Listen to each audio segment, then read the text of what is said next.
Welcome to எங்கள் வீட்டு kitchen. இது வரைக்கும் எங்கள் வீட்டு கிச்சன் சேனலை சப்ஸ்கிரைப் பண்ணிக்கோங்க. பக்கத்தில் இருக்க பெல் ஐக்கானை கிளிக் பண்ணிக்கோங்க. இந்த கடுமையான கோடை காலத்தில், அதாவது நீர் வறட்சியை போக்கக்கூடிய, அதாவது தாகத்தை தணிக்கக்கூடிய ஒரு அற்புதமான ஜூஸ் போட்டுடலாங்க.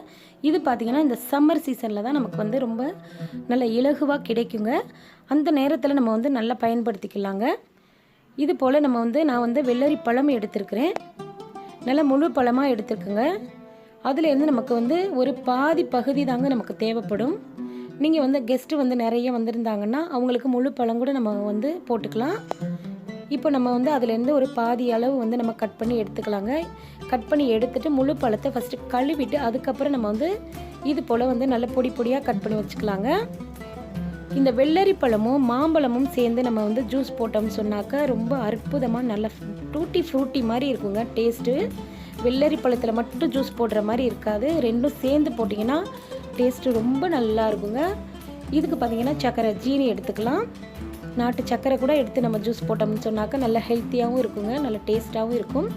நல்லா ஃபஸ்ட்டு மிக்ஸி ஜாரில் நமக்கு ஜூஸுக்கு தகுந்த சர்க்கரையை சேர்த்துக்கலாம்.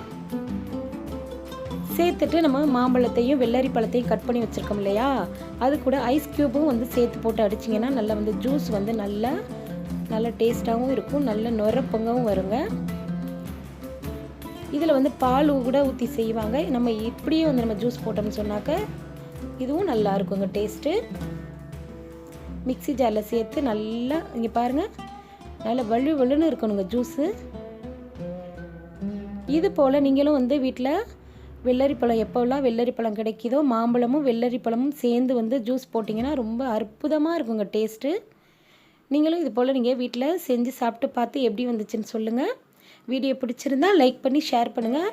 மறக்காமல் எங்கள் வீட்டு கிச்சனை சப்ஸ்கிரைப் பண்ணுங்கள்.